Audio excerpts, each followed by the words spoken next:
Hola, nosotros somos de la Facultad de Estudios Superiores de Iztacala. Pertenecemos a la carrera de médico cirujano y estamos en el módulo de bioquímica y biología celular del grupo 2156. A continuación les vamos a presentar los temas de control y proliferación celular, tránsito celular, muerte celular, estrés oxidativo y cáncer.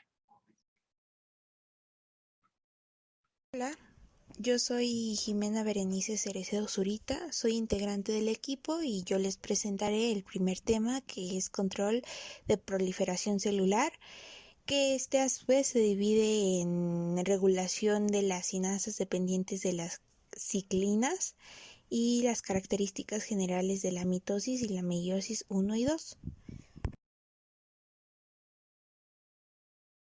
Bueno, para empezar hay que recordar algunas cosas. Como por ejemplo, la célula se considera la unidad básica de la vida. Está rodeada por una membrana que contiene tanto lípidos como proteínas. La relación entre las proteínas y los lípidos varía con respecto a la identidad de la membrana, y las proteínas de membrana catalizan reacciones químicas mediante el flujo de nutrientes y desechos. También participa en la transmisión de información respecto al ambiente extracelular, a varios componentes intracelulares, y la capacidad de los organismos para perpetuar su propia especie es la característica que mejor distingue a los seres vivos. El proceso de división celular desempeña varios papeles importantes en la vida de un organismo. Permite a los organismos que se producen de forma sexual desarrollarse a partir de una sola célula, el óvulo fertilizado o cigoto. Después que un organismo crece completamente, la división celular se involucra en procesos de renovación y reparación, sustituyendo las células que mueren por uso y desgaste o por accidentes. La reproducción de una estructura tan compleja como una célula requiere de eventos regulados. La división celular conlleva a la distribución de material genético, como el ADN, en dos células hijas. Una célula en condiciones normales es notable debido a la fidelidad con la que el ADN pasa en una generación de células a la siguiente. La célula puede encontrarse en dos estados claramente diferenciados: el estado de interfase y el estado de fase M. La interfase es la más larga del ciclo celular y comprende de 13 etapas que veremos más adelante, que son la fase G1, la fase S y la fase G2.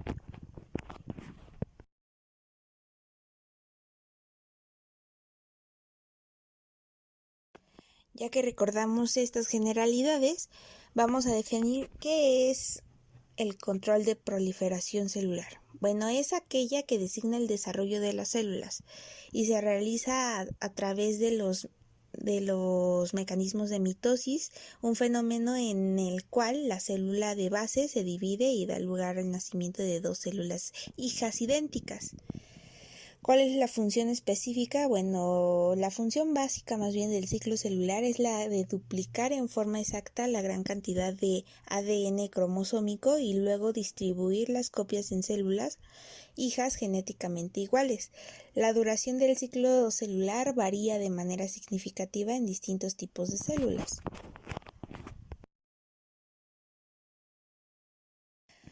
Como ya habíamos mencionado anteriormente, la célula puede encontrarse en dos estados claramente diferenciados, los cuales son la interfase y el estado de fase M.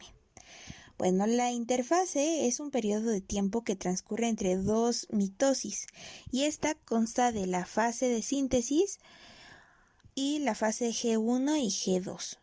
Bueno, la fase de síntesis o fase S, en esta etapa la célula duplica su material genético para pasarle una copia completa al genoma de cada una de sus hijas.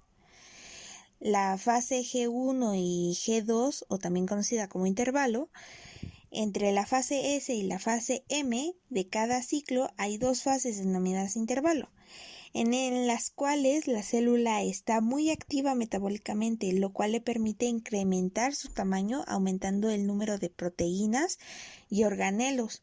De lo contrario, las células se harían más pequeñas con cada división.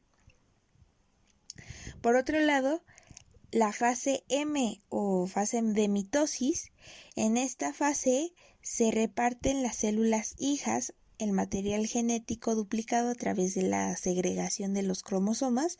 La fase M, para su estudio, se tiene que dividir en profase, metafase, anafase y telofase. Y por último, citocinesis. Bueno, en la etapa de profase, los cromosomas constituidos en dos cromátidas hermanas se condensan en el núcleo, mientras que el citoplasma se comienza a ensamblar el uso miótico entre los centromas. Por otro lado, la metafase comienza con el rompimiento de la membrana nuclear. De esta manera, los cromosomas se pueden unir al uso mitótico mediante los cinetocoros. Una vez unidos los cromosomas, estos se alinean en el ecuador de la célula. En la anafase se produce la separación de las cromátidas hermanas, las cuales dan lugar a dos cromosomas hijos, y estos migran hacia polos opuestos de la célula. En la telofase, aquí ambos juegos de cromosomas llegan a los polos de la célula y adoptan una estructura menos densa. Posteriormente se forma nuevamente la envoltura nuclear. Al finalizar esta fase, la división del citoplasma y sus contenidos comienzan con la formación de un anillo contráctil. Y ya por último tenemos a la citocinesis, que es aquella en donde se divide la célula mediante el anillo contráctil de actina y miosina, produciendo dos células hijas, cada una con un juego completo de cromosomas.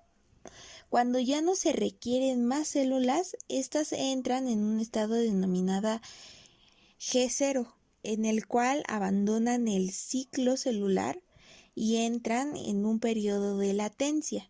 Esto no significa que entren en reposo, ya que estas células siguen presentando un metabolismo activo. Ahora bien, si estas células reciben el estímulo adecuado, abandonan el estado G0 y entran al estado G1. Algunas poblaciones celulares altamente especializadas, como las fibras musculares o las neuronas, que son el ejemplo clásico, al entrar en estado G0, abandonan indefinidamente el ciclo celular.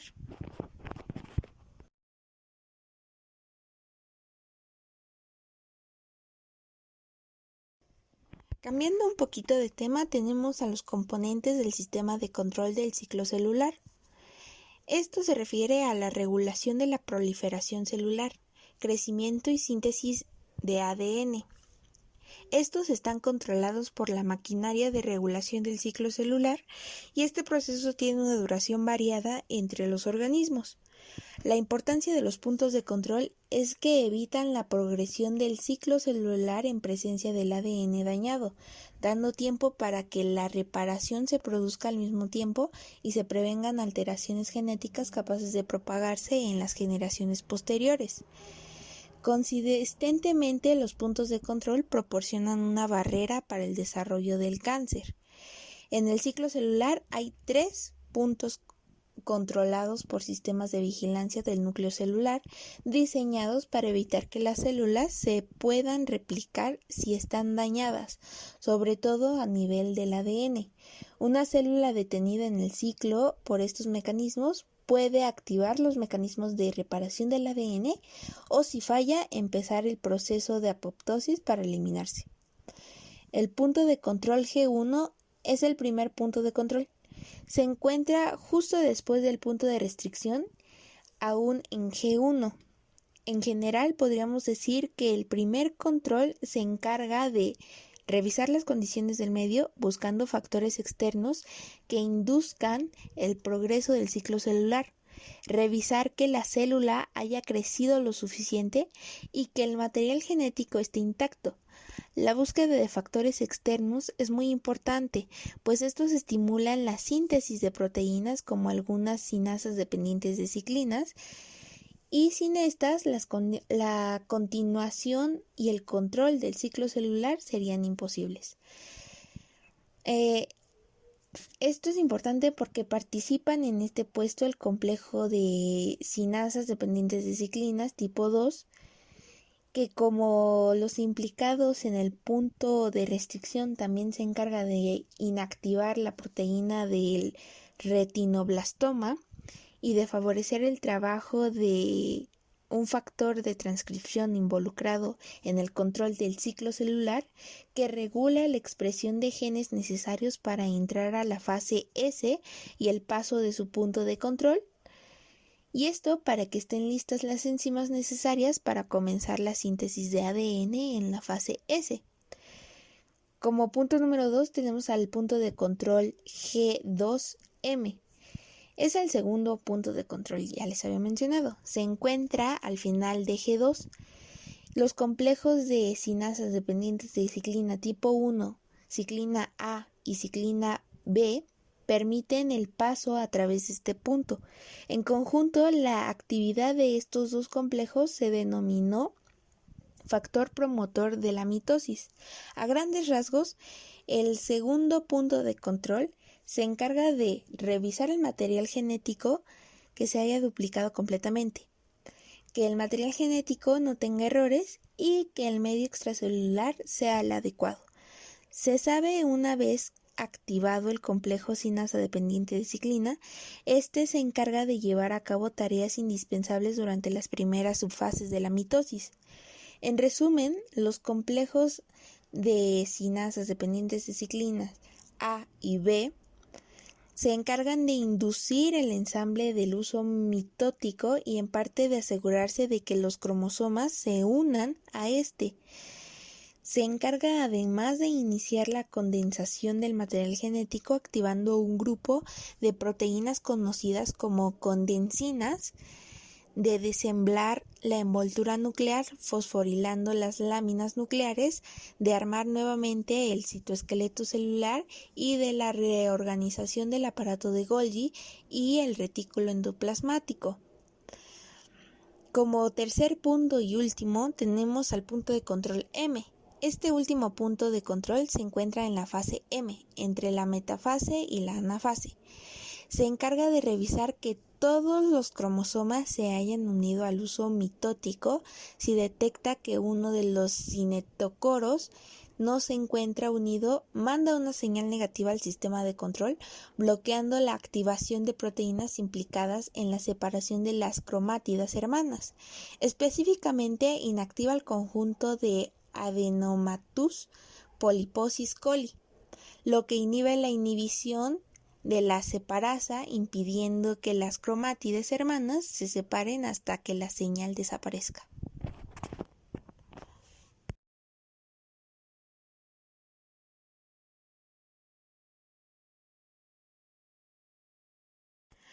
Bueno, ahora abordaremos el siguiente tema, el cual es la regulación de las cinasas dependientes de ciclinas. El control interno del ciclo celular está a cargo de proteínas cuyas acciones podrían resumirse en series de activaciones e inhibiciones de otras proteínas, que son indispensables durante las fases del ciclo. Las principales efectores de esta regulación son dos: las proteínas que permiten el progreso del ciclo, como los complejos de cinasas dependientes de ciclinas, y las proteínas que las inhiben. Para que puedan llevar a cabo los diferentes eventos de progresión del ciclo celular que alterna procesos de proliferación y procesos de diferenciación, es necesaria la participación de diversas moléculas que, junto con las condiciones del medio, controlan la duplicación celular. Tal es el caso de las cinasas dependientes de las ciclinas. Y estas son un grupo de proteínas relacionadas entre sí y en seres humanos, y en la mayoría de los eucariontes se encuentran y existen 4 tipos básicos, los cuales son las ciclinas de G1, ciclinas de G1S, ciclinas de S y ciclinas de M. La entrada y la progresión de las células en el ciclo celular está controlado por cambios en la concentración y actividad de una familia de proteínas denominadas ciclinas. El nombre de estas proteínas deriva de su naturaleza cíclica, ya que sus concentraciones siguen variaciones cíclicas a lo largo del ciclo celular. y las concentraciones de las distintas ciclinas ascienden en fases específicas del ciclo celular y después se degradan con gran rapidez a medida de que la célula atraviesa el ciclo. Estas proteínas no ejercen actividad enzimática por sí mismas, pero se han de unir a las sinasas o quinasas para que estas últimas se activen.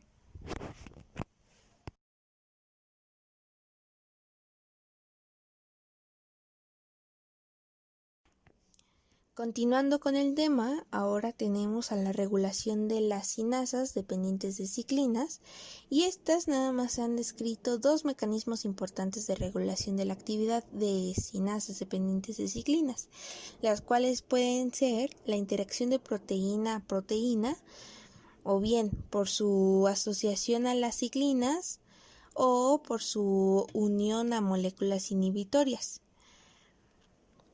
El punto 2 puede ser modificaciones post-traduccionales. Estas mediante la fosforilación activadora o inhibidora. Asimismo, la localización subcelular de los complejos de sinasas dependientes de ciclina es otro mecanismo importante de su regulación. El proceso no es simple, como ya vimos. Esto incluye una actividad compleja entre activadores e inhibidores y sintetizan el proceso ordenado del ciclo celular.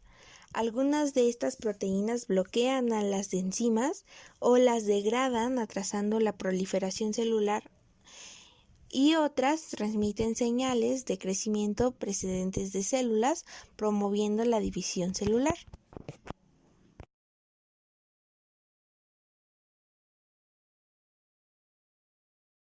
Bueno, cabe recalcar que las ciclinas están entre los reguladores centrales más importantes del ciclo celular. Los niveles de ciclinas oscilan marcando el ritmo de la división y manteniendo a la célula en la fase necesaria del ciclo. Este proceso debe ser regulado a la perfección y con el fin de asegurar que cada fase del ciclo se produce en el momento y orden adecuado.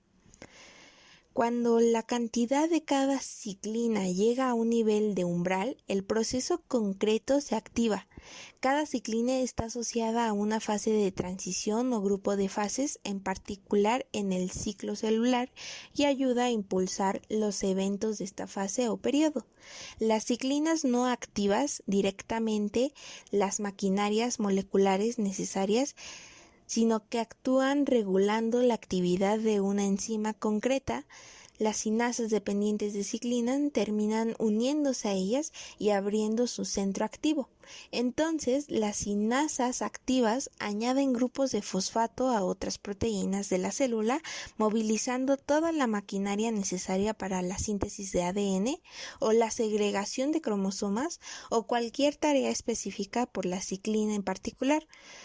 La ciclina se une en uno de los dos lados de la hendidura en el sitio catalítico de la sinasa dependiente de ciclina e induce un cambio conformacional en la estructura terciaria.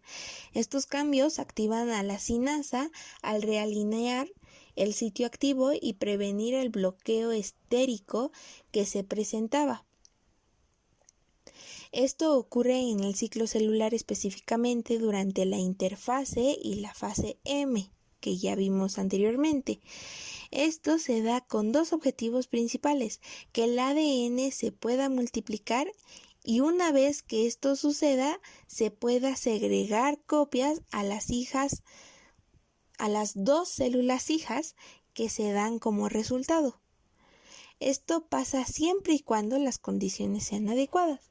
Y como ya hemos mencionado, la activación de las sinasas dependientes de ciclinas requieren, entre todas las cosas, la unión de sus respectivas ciclinas. La disponibilidad de estas también se encuentran en la regulación a dos niveles, que son la transcripción y la degradación.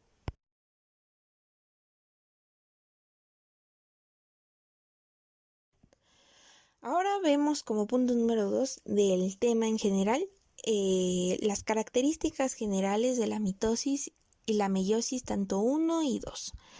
Bueno, para empezar, ¿qué es la mitosis? Todos los organismos vivos utilizan la división celular bien como un mecanismo de reproducción o como un mecanismo de crecimiento del individuo. Los seres unicelulares utilizan la división celular para la reproducción y la perpetuación de la especie. Una célula se divide en dos células hijas genéticamente idénticas entre sí e idénticas al original, manteniendo el número cromosómico y la identidad genética de la especie. En organismos pluricelulares, la división celular se convierte en un proceso cíclico destinado a la producción de múltiples células, todas idénticas entre sí, pero que posteriormente pueden derivar en una especialización y diferenciación dentro del individuo.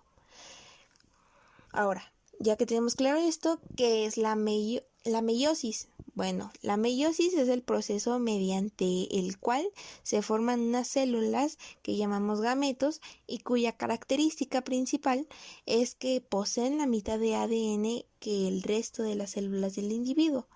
Esta mitad de ADN no es aleatoria, sino que es justamente una dotación o juego cromosómico completo. Es decir, cada gameto contiene un juego completo de genes localizados en un juego cromosómico completo. Además, este juego cromosómico completo, mediante la recombinación y la segregación aleatoria, resulta ser mezcla de los dos juegos que posee el individuo original. Es decir, que cada pareja de homólogos se obtiene un cromosoma mezcla del paterno y materno, produciéndose así un nuevo juego o dotación cromosómica haploide, en el que se han de originar nuevas combinaciones de genes. De esta forma, un individuo diploide que tiene dos juegos cromosómicos, uno procedente de su padre y otro procedente de su madre, se obtiene una célula haploide con la mezcla de ambos progenitores, que al unirse con una célula proveniente de otro individuo de sexo opuesto, originará a un nuevo individuo con dotación diploide.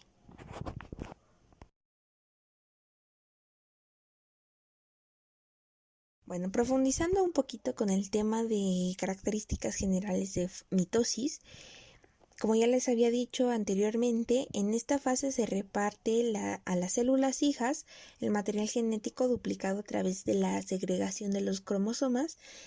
Esta fase también es conocida como fase M y para su estudio se divide en profase, metafase, anafase, telofase y citocinesis. A manera de resumen, solamente les digo que la profase se produce la condensación de todo el material genético en unas estructuras ordenadas. Estos son los cromosomas. En la metafase se forma el uso mitótico y los cromosomas se posicionan en el ecuador de la célula. En la anafase, las cromátidas hermanas de cada cromosoma se separan y se desplazan hacia los polos opuestos de la célula.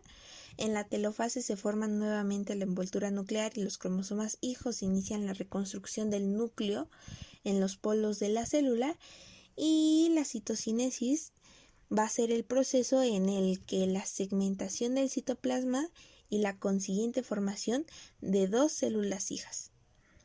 Y como ya les había mencionado, cuando esto ya no se requiere, las células entran en un estado denominado como G0 o estado de quiescencia, en el que abandonan el ciclo celular, y esto es un periodo de latencia, pero no quiere decir que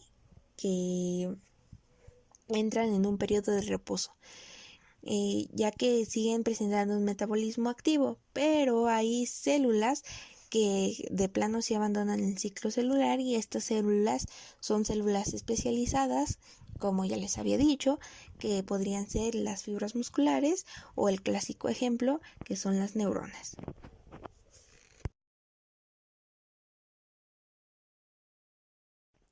Bueno, continuando con el tema, ahora vamos a profundizar, pero en las características generales de la meiosis.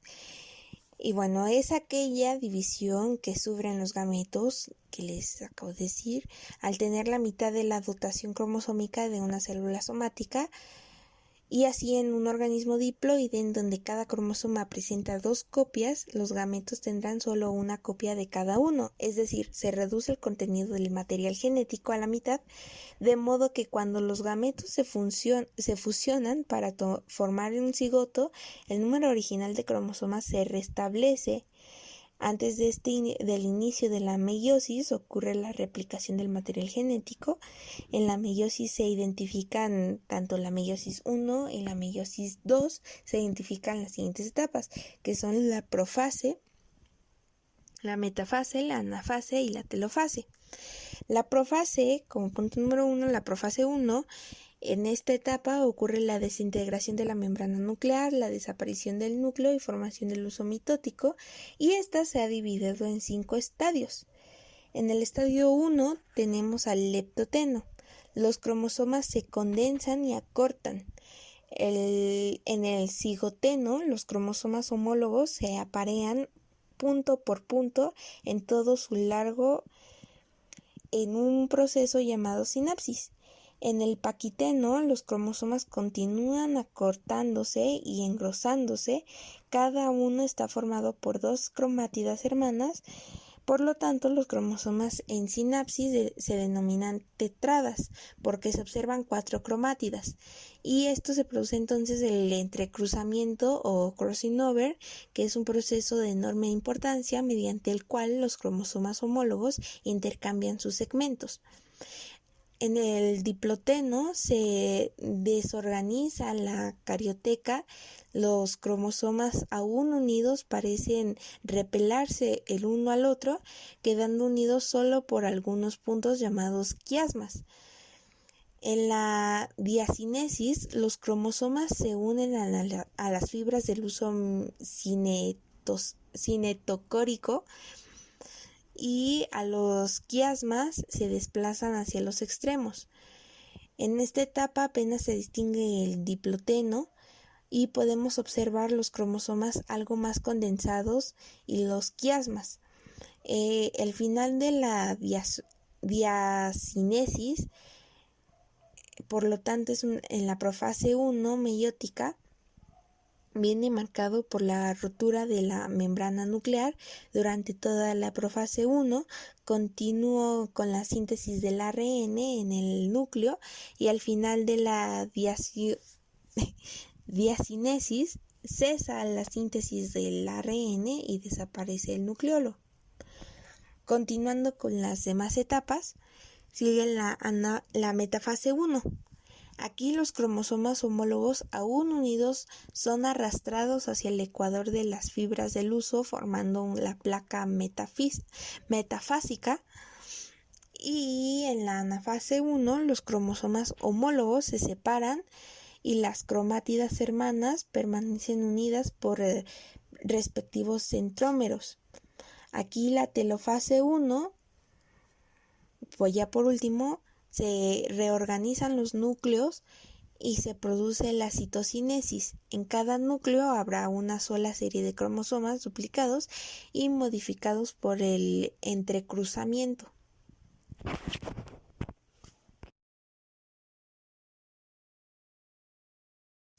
Y ya por último tenemos a la meiosis 2. La meiosis 2 es básicamente una división meiótica en que los cromátidas de cada cromosoma son arrastradas hacia los polos opuestos de la célula y por cada célula original que entra en la meiosis 1 se producen 4 células en la telofase 2. Aquí tenemos las mismas divisiones. Está la profase, la metafase, la anafase y la telofase. Nada más que aquí son 2. En la profase 2 es una fase muy corta en la que se desintegran las envolturas nucleares, los cromosomas se condensan y se forman un nuevo huso en cada célula hija. En la metafase 2 los cromosomas se disponen en la placa ecuatorial y cada uno está formado por 2 cromátidas unidas por el centrómero y cada una tiene asociación por el cinetocoro. En la anafase 2 se separan los centrómeros y cada cromátida hermana que no son idénticas emigra a un polo opuesto arrastrada por fibras del uso de su cinetocoro. En cada polo celular queda un juego haploide de cromosomas con solo una cromátida. Y ya por último, en la telofase 2 se forma la envoltura nuclear alrededor de cada juego haploide de cromosomas de una cromátida que hay en cada polo. Simultáneamente se produce la citocinesis, con la que se formarán 4 células con la mitad del número de cromosomas haploides y que además contienen segmentos alternantes, paternos y maternos, ya que algunos de sus cromosomas están recombinados.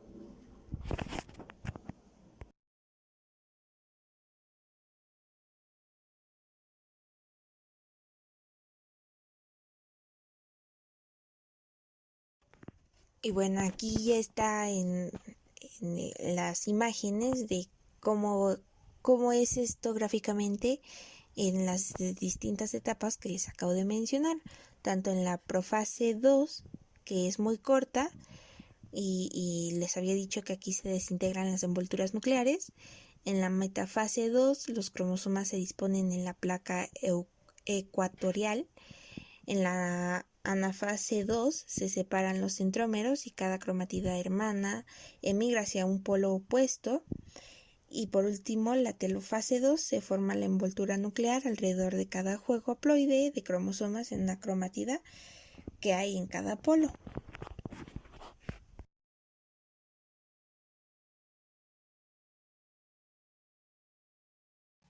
Bueno, ahora hablaremos sobre el tránsito celular. Es el transporte de materiales hacia el interior y el exterior de la célula. Es un proceso complejo que implica la organización de la membrana y la consiguiente formación de endosomas, unas vesículas transportadoras. Aquí van a estar involucrados el aparato de Golgi, el retículo endoplasmático rugoso, los lisosomas y la membrana plasmática, y 3 proteínas, que son el COP1, el COP2 y la clatrina. Empecemos por el COP1. Este es un complejo multiproteico que al ensamblarse forma una cubierta que recubre y da forma a vesículas transportadoras de proteínas y lípidos, desde la cara de cis del aparato de Golgi, de retorno al retículo endoplasmático rugoso. El COP2 es un cuatómero, un complejo de proteínas de cubierta vesicular responsable del transporte vesicular desde el retículo endoplasmático rugoso hasta el aparato de Golgi. Y la clatrina es una proteína estructural principal que cubre las vesículas cubiertas que desempeñan un papel clave en el transporte intracelular entre los organelos membranosos.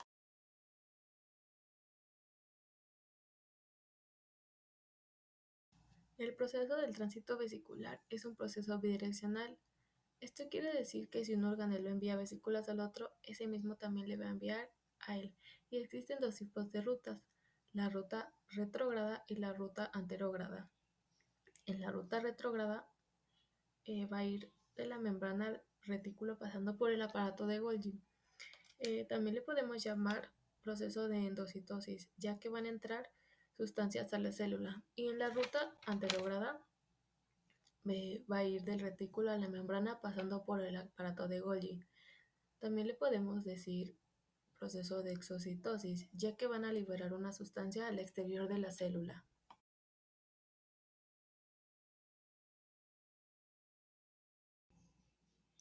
A continuación les voy a hablar de los organelos presentes en el tráfico vesicular. El retículo endoplasmático es un organelo membranoso que está compuesto por membranas, la membrana rugosa y la membrana lisa. La membrana rugosa está compuesta por vesículas y túbulos sinuosos. Su función es comunicar dicha membrana con la membrana nuclear externa. El lumen es el espacio entre los sacos aplanados y su función es el almacenamiento de las sustancias. Y los ribosomas son el componente más importante del retículo endoplasmático rugoso y su función es la síntesis proteica. El retículo endoplasmático liso es un entramado de túbulos membranosos interconectados entre sí sin ribosomas. Esa es la diferencia entre el liso y el rugoso, y su función principal es la síntesis de lípidos y hormonas.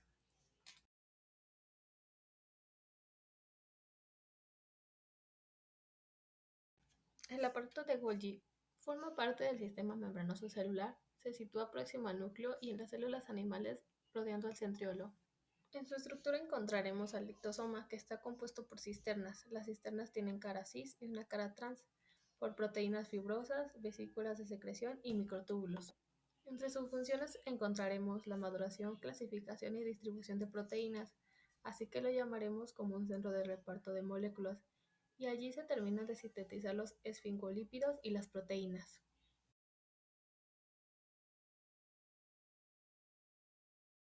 Los lisosomas son esféricos y generalmente son los encargados de la digestión celular.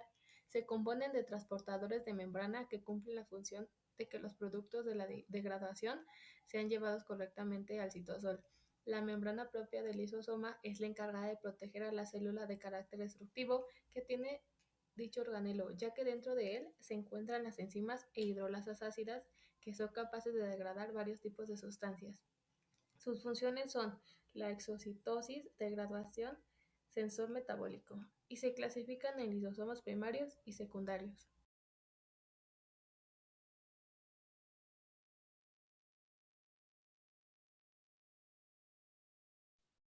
A continuación, mi compañera Meléndez Martínez Soyux va a hablar sobre la muerte celular. Por otro lado, vamos a tener... Ahora bien, tenemos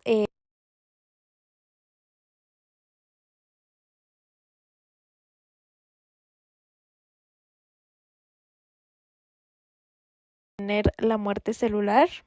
Bueno, la muerte celular va a consistir que con un daño continuado de la lesión, esta se va a volver irreversible y en este momento la célula ya no se puede recuperar y va a morir. Hay dos tipos de muerte celular. Sería la necrosis y la apoptosis, las cuales van a diferir en su morfología, en sus mecanismos y funciones en la enfermedad y en su fisiología.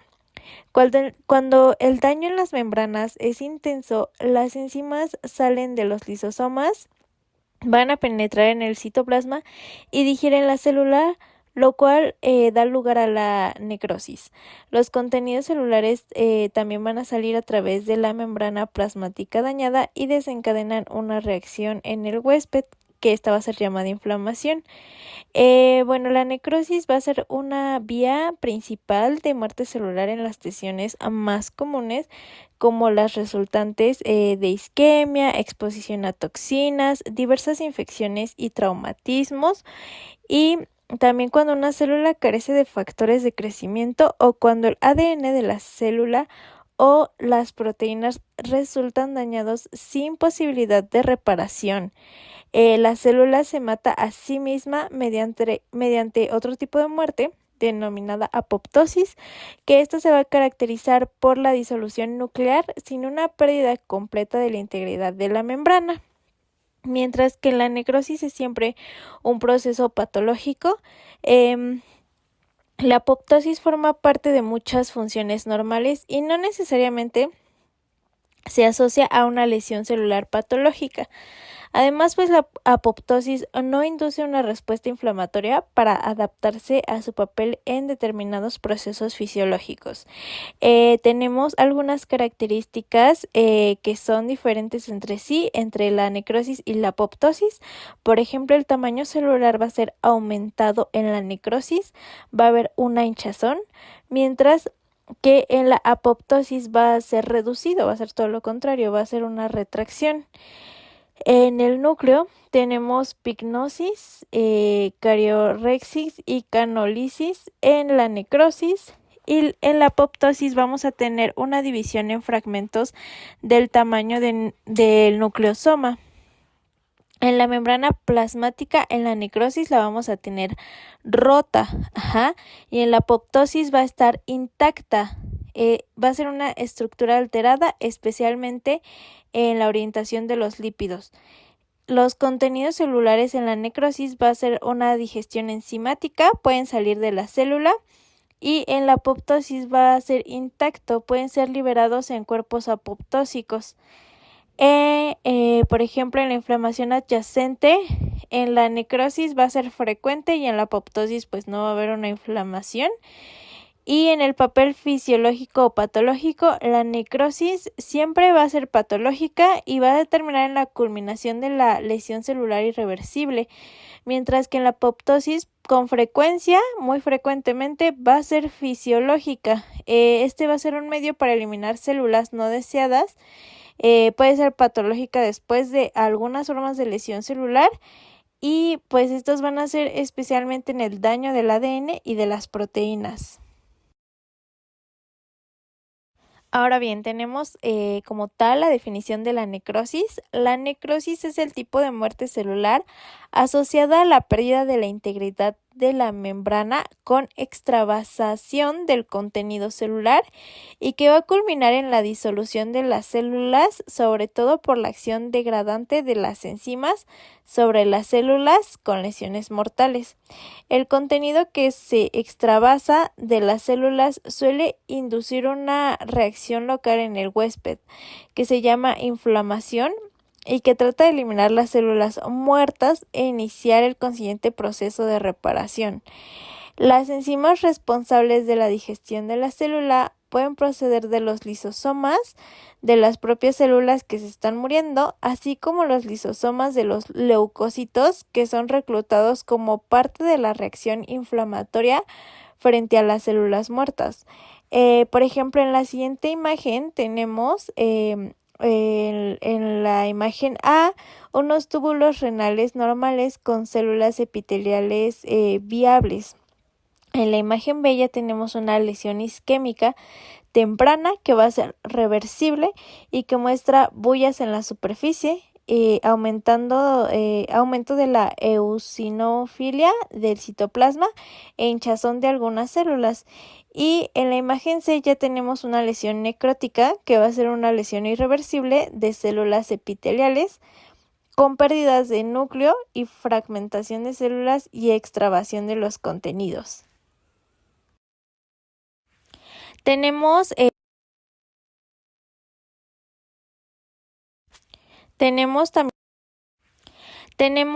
varios tipos de necrosis. Tenemos, por ejemplo, la necrosis coagulativa. Esta va a ser una forma de necrosis en la que se conserva, al menos durante algunos días, la arquitectura de base del tejido.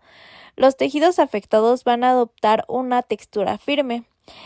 Posiblemente la lesión se desnaturalice, no solo las proteínas estructurales, sino también las enzimas, lo que va a bloquear la proteólisis de las células muertas y en consecuencia las células eosinófilas anucleadas que pueden persistir durante días o semanas.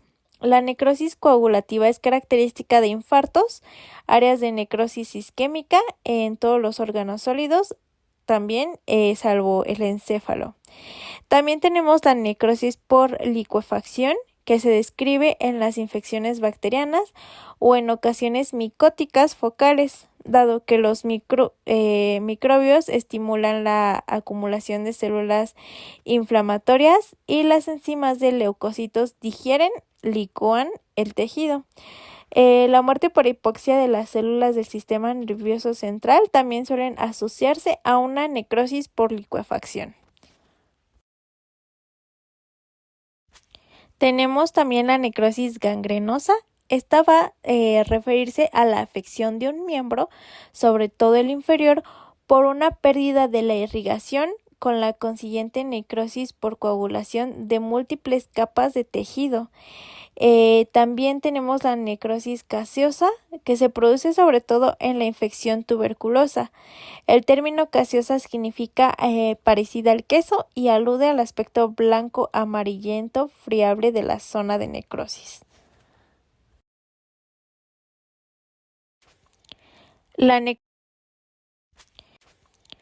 La necrosis grasa es un área focal de destrucción de la grasa, típicamente producida por la liberación de lipasas pancreáticas activadas hacia el interior del páncreas y la cavidad peritoneal.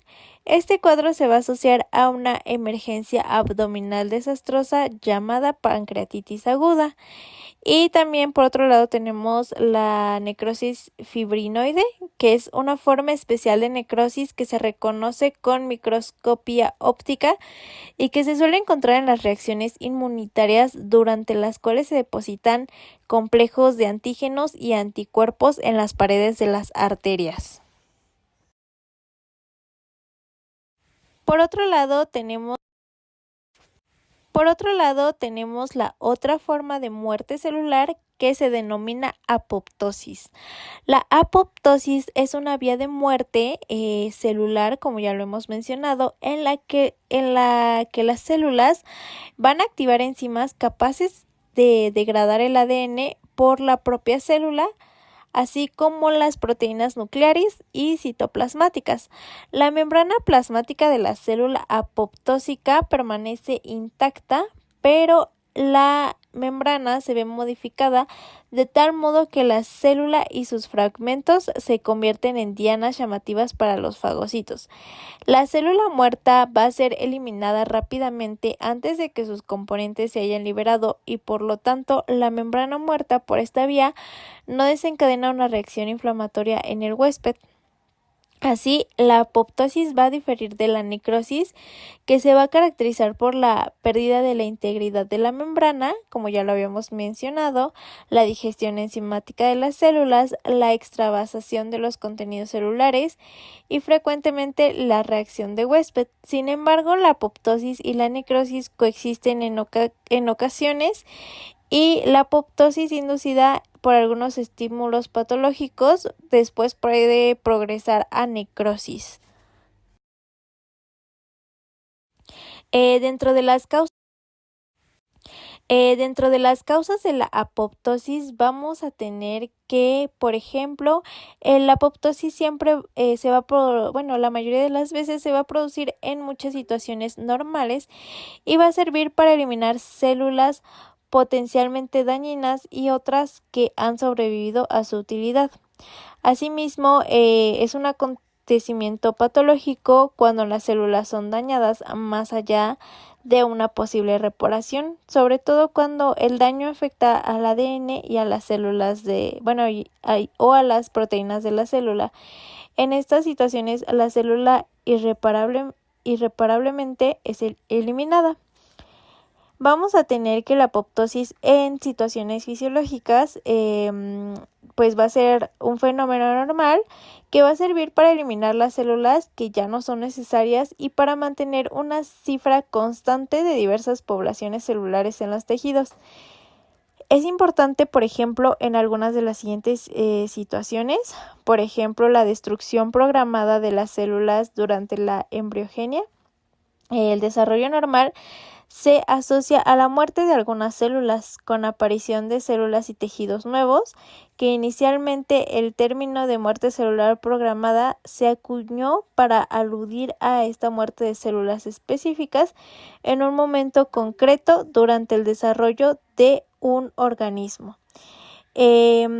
También va a ser en la involución de los tejidos dependientes de hormonas con la privación hormonal, tal como sucede en la degradación de las células endometriales durante el ciclo menstrual y la regresión de la mama en la lactancia después del destete. También se va a asociar a la pérdida celular de las poblaciones celulares en proliferación, como en los epitelios de las criptas intestinales, con el fin de mantener una cifra constante. También en muerte de células que han cumplido su finalidad útil, como los neutrófilos en una respuesta inflamatoria aguda y los linfocitos al final de alguna respuesta inmunitaria. En estas situaciones las células van a sufrir apoptosis porque se ven privadas de las señales de supervivencia necesarias, como los factores de crecimiento. La eliminación de los linfocitos autorreactivos potencialmente dañinos antes o después de haber completado su maduración, con el fin de prevenir reacciones frente a los propios tejidos. Como ya habíamos mencionado,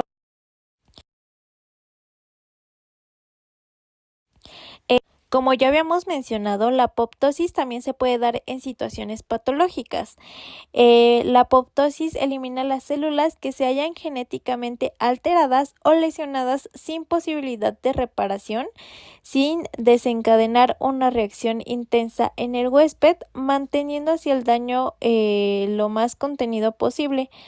La muerte por apoptosis es responsable de la pérdida de células en varios estados patológicos, como por ejemplo daño en el ADN, que es la radiación, los fármacos citotóxicos anticancerosos, las temperaturas extremas e incluso la hipoxia pueden dañar el ADN, ya sea directa o mediante la producción de radicales libres. Si los mecanismos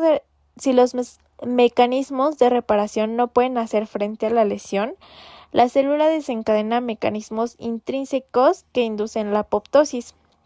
En estas situaciones, la eliminación de la célula puede ser una mejor alternativa para que arriesgarse a que se produzcan mutaciones en el ADN dañado, que pueden progresar en una transformación maligna. También tenemos la acumulación de proteínas mal plegadas, que estas pueden surgir proteínas plegadas incorrectamente debido a mutaciones en los genes codificadores de estas proteínas o por factores extrínsecos como el daño causado por radicales libres.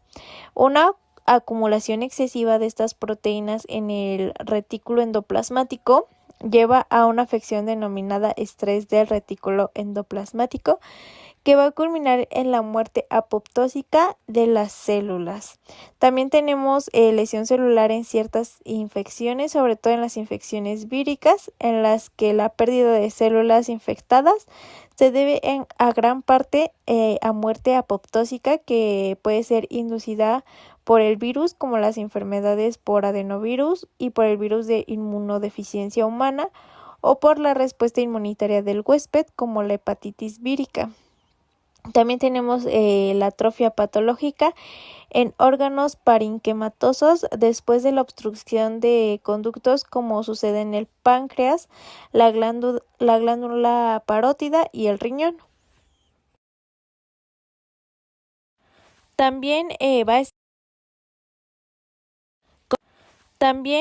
a estar la privación de factores de crecimiento, como las células que son sensibles a hormonas privadas de la hormona relevante, los linfocitos que no son estimulados por antígenos y citocinas, y las neuronas privadas del factor del crecimiento nervioso que mueren por apoptosis. Esa también es otra razón. También tenemos pues la lesión del ADN, como ya lo habíamos mencionado, que es la exposición de las células a la radioterapia o quimioterapia, e induce lesiones en el ADN que pueden estimular la muerte de la célula por apoptosis si son suficientemente graves.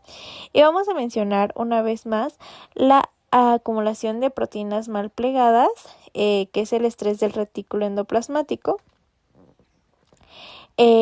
Cuando se acumulan proteínas no plegadas o mal plegadas en el retículo endoplasmático como consecuencia de mutaciones hereditarias o alteraciones ambientales, van a inducir una respuesta celular protectora que se va a denominar respuesta frente a las proteínas no plegadas.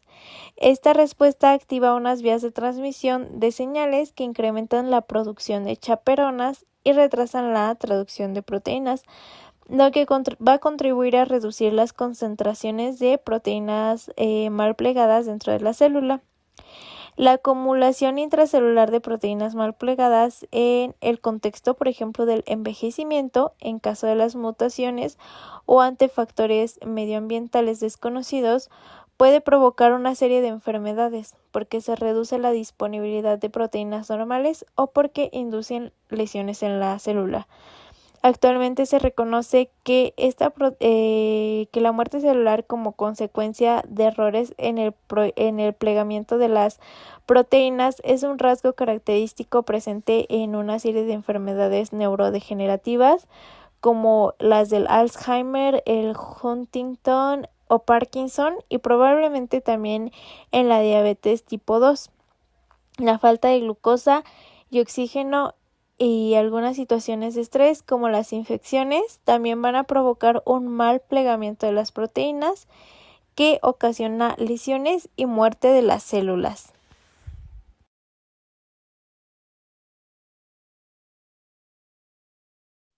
A continuación, mi compañero va a explicar el tema sobre estrés oxidativo.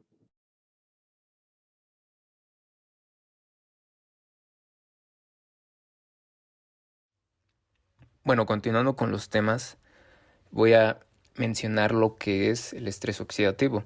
Y primeramente voy a empezar por definir qué es.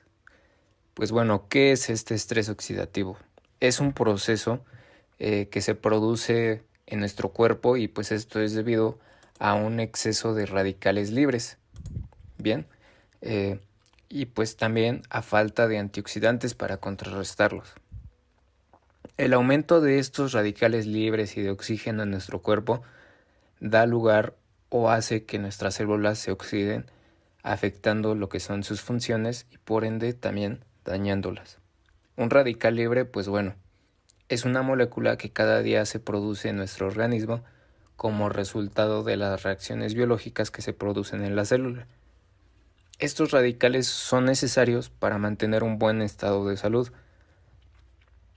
La producción incontrolada de estos radicales libres y la falta de antioxidantes para poder neutralizarlos dañan las moléculas y alteran los procesos celulares, pudiendo o provocando algunas enfermedades tales como el Alzheimer, cáncer, Parkinson, entre muchas otras que más adelante voy a mencionar.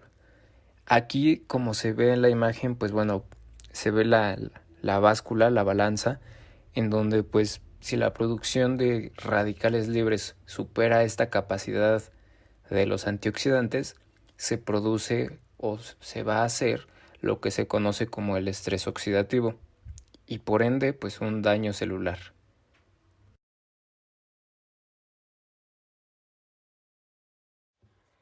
Pues bien, continuando con lo que es el estrés oxidativo, voy a mencionar algunas de las causas de esta oxidación celular. La oxidación celular, pues bueno, se debe a la falta de antioxidantes en nuestro organismo y esto pues es debido a la sobreproducción de los radicales libres. Este proceso se debe a diferentes causas, pero las más comunes o las causas más comunes son las siguientes. En este caso, pues bueno, el deporte. El ejercicio físico de alta intensidad o en exceso hace que tu cuerpo, pues bueno, necesite más energía y por lo tanto, pues bueno, más oxígeno. Esto puede provocar la oxidación celular y pues un aumento incontrolado de lo que son los radicales libres. Otra de las causas es la alimentación pobre en antioxidantes, ya que pues bueno, para llevar una vida saludable es muy importante sobre todo pues cuidar tu alimentación. En concreto, pues bueno, para evitar esta oxidación de las células, lo más recomendable pues es comer o consumir alimentos ricos en antioxidantes como son el brócoli, el tomate, alcachofas, zanahorias, etcétera. Otra de las causas, pues bueno, son los factores medioambientales, en donde, pues bueno, esta contaminación ambiental, el tabaquismo, ya sea activo o pasivo, la radiación solar, el tomar el sol en exceso, el consumo en grandes cantidades o en su defecto, pues también el consumo de drogas, son otras de las muchas causas que puede provocar este estrés oxidativo o que conlleva a tener este estrés oxidativo. Como se muestra en la imagen, pues bueno, podemos analogiarlo con lo que son las manzanas, en donde se muestra, pues bueno, las células normales, cuando esta célula ya está atacada por los radicales libres y finalmente, pues bueno, cuando esta ya tiene este estrés oxidativo.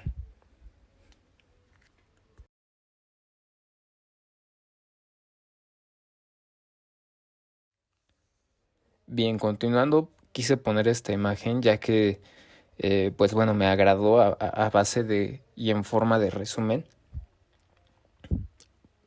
por todo lo que he comentado anteriormente, los factores que pueden causar en este caso pues lo que es el estrés oxidativo, como son pues bueno, la contaminación, los malos hábitos alimenticios o escasos en antioxidantes, la radiación solar o el contacto, el demasiado contacto con lo que es la radiación solar o el sol.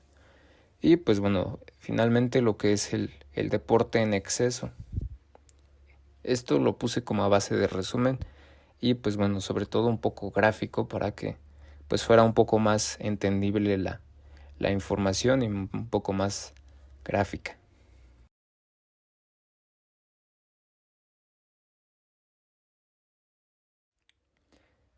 Bien, continuando, voy a mencionar en este caso algunos de los síntomas por este daño oxidativo, por este estrés oxidativo. Bueno, se dice que comienzan a notarse cuando se producen el exceso de radicales libres y pues no hay suficientes antioxidantes para contrarrestar sus efectos.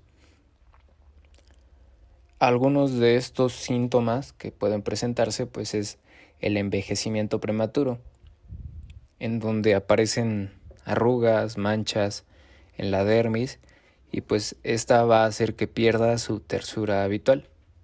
Otros va a ser pues bueno los problemas de memoria. En este caso pues el cerebro puede empezar a funcionar de manera un poco deficiente, en donde pues comienzan los olvidos y pues la pérdida de memoria de una manera ya descontrolada.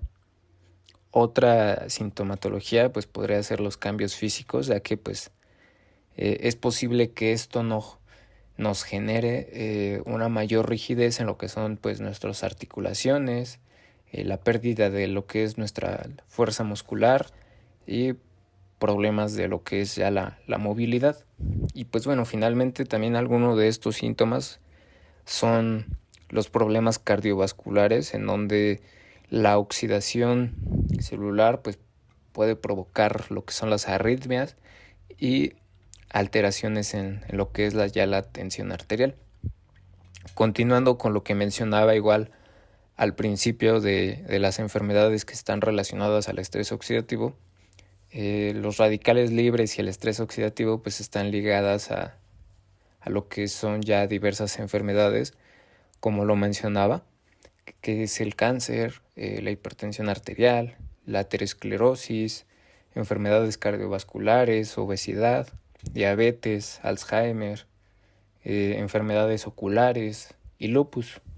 Según la información de los anales de medicina interna, aclaran que muchas de estas enfermedades se pudieron prevenir si hubiera existido un equilibrio apropiado entre el estrés oxidativo y los niveles de antioxidantes. Además, pues bueno, un estudio publicado en la revista Correo Científico Médica señala que los radicales libres dañinos también pueden afectar a las células del ADN o a las proteínas, ya que, por así decirlo, roban sus electrones para poder estabilizarse. Normalmente, pues bueno, los antioxidantes que están en el interior del cuerpo se emparejan con lo que es el radical libre y podríamos decir que le prestan un electrón, neutralizándolos antes de que puedan o lleguen a causar algún daño celular.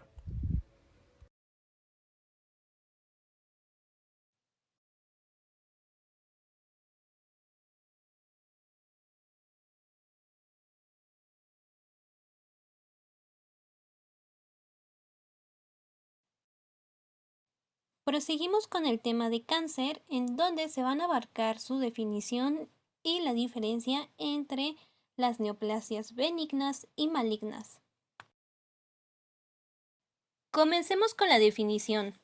La palabra cáncer proviene del latín y significa cangrejo. Este término fue acuñado por Hipócrates en el siglo V a.C.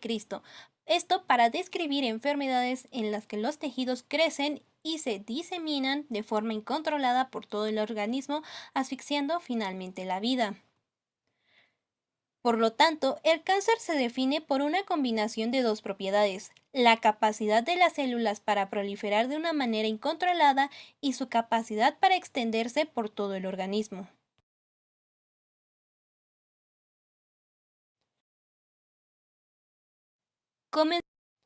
Un cáncer es un tipo de crecimiento tisular anormal en donde las células se dividen de manera relativamente autónoma e incontrolada, conduciendo a un aumento progresivo del número de células en división. La masa resultante de este tejido en crecimiento se denomina tumor o neoplasia, entendiéndose de esta manera que los tumores se producen por una proliferación celular incontrolada, en donde el equilibrio entre división celular y diferenciación celular se rompe.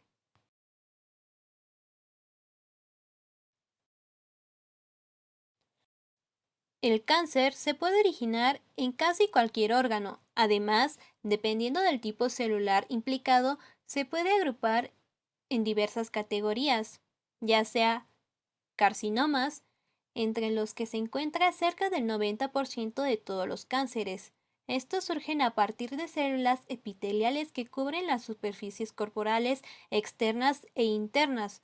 El cáncer de pulmón, el cáncer de mama y el cáncer de colon son los más frecuentes de este tipo.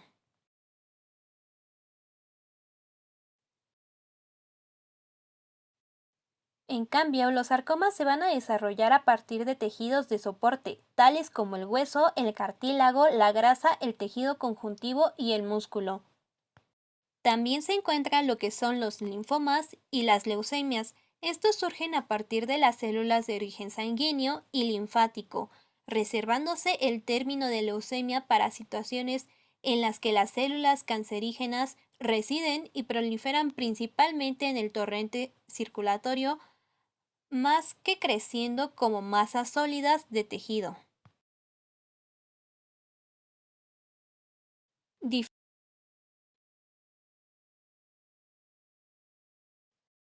Diferencia de las neoplasias benignas y malignas.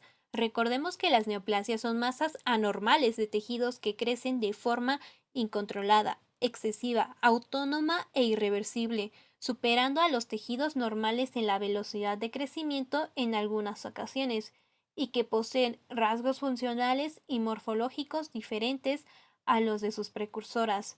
Esta proliferación de células persiste incluso tras la desaparición del estímulo que la ha desencadenado. Los tumores no son totalmente independientes, ya que estos dependen del huésped para nutrirse e irrigarse, así que se puede observar cómo células de tejidos normales compiten con las neoplasias por elementos, ya que estas últimas también necesitan satisfacer sus necesidades metabólicas.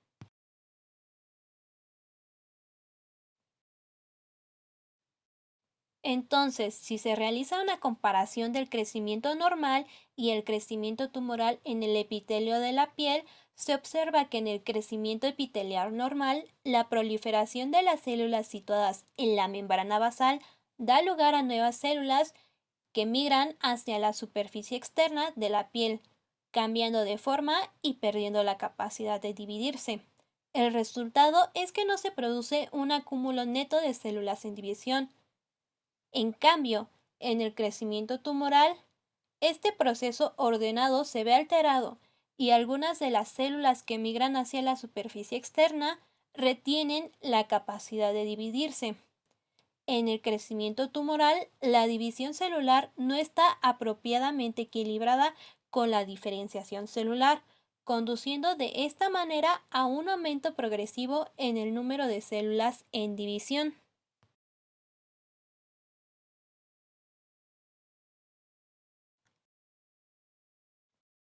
La oncología es la ciencia que estudia los tumores, y esta misma ciencia los diferencia en neoplasias benignas o malignas según el comportamiento clínico que estos posean, ya sea basándose en diferencias como en sus patrones de crecimiento.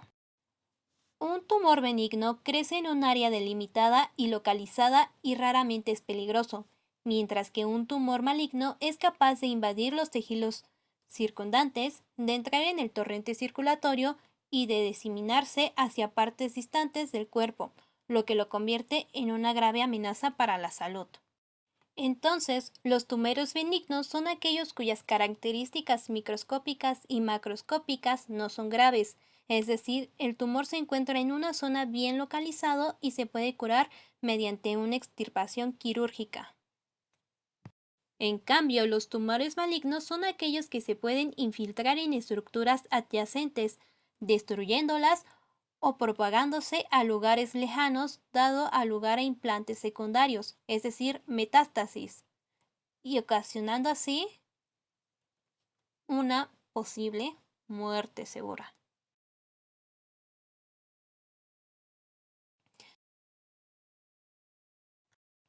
En muchos casos es fácil diagnosticar si una neoplasia es benigna o maligna, debido a que existen rasgos ya preestablecidos.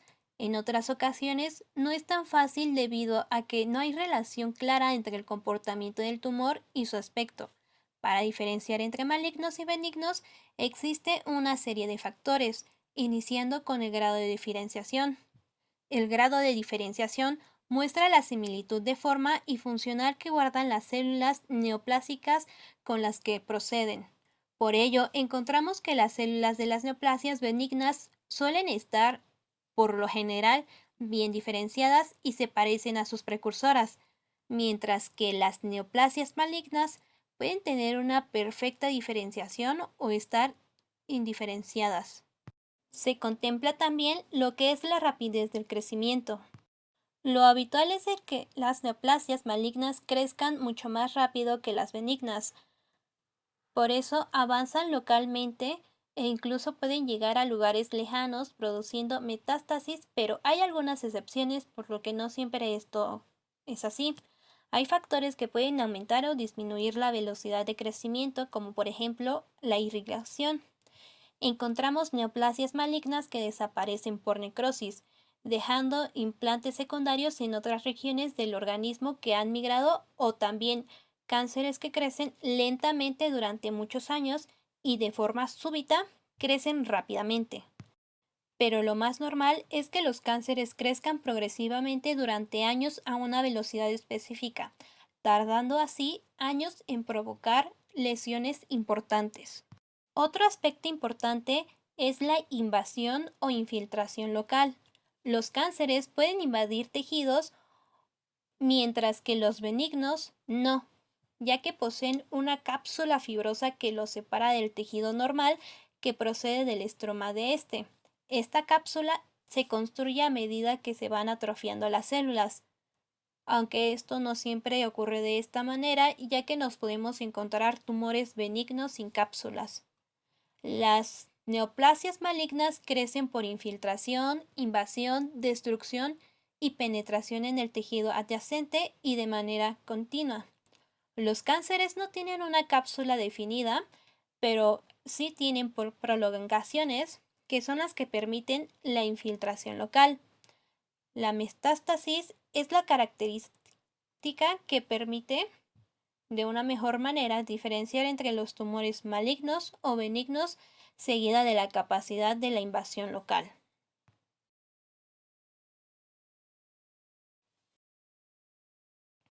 Y finalmente encontramos lo que es la metástasis. Esta es la aparición de implantes secundarios lejanos al tumor primario.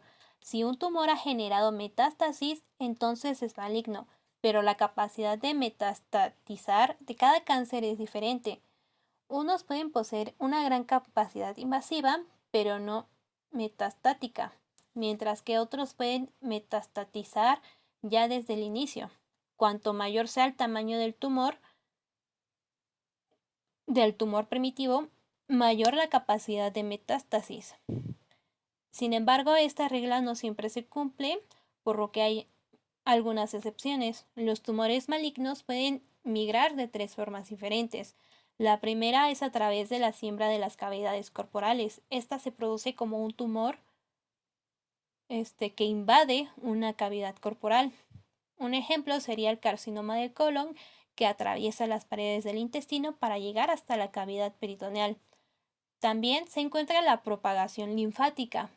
Esta es muy habitual en los carcinomas, ya que en este tipo se depende mucho de la localización del tumor inicial y de las vías linfáticas que haya en esa región. Las células pueden infiltrar todos los ganglios hasta alcanzar el compartimento vascular, es decir, en ocasiones las células pueden atravesar conductos linfáticos de los ganglios cercanos para llegar a otros más lejanos y así producirlo, una metástasis. Como ejemplo está el carcinoma pulmonar, que está en las vías respiratorias, el cual primero metastatiza a los ganglios regionales y posteriormente a los ganglios traqueobronquiales y luego a los iliares. Y también se encuentra lo que es la propagación hematógena. Este es muy habitual en lo que son los sarcomas y es mucho más difícil infiltrarse en arterias que en venas. Los implantes secundarios suelen encontrarse en los pulmones y en el hígado cuando se da este tipo de migración. La localización de un tumor y las venas que los drenan no permiten conocer completamente la distribución de la metástasis en el organismo afectado.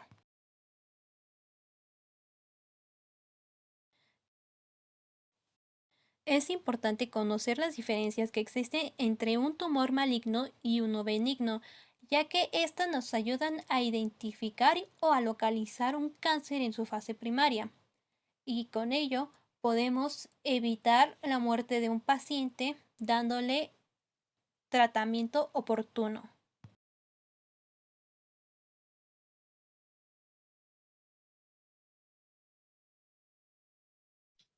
Esto sería todo por parte del equipo. Muchas gracias por su atención. Aquí están nuestras referencias.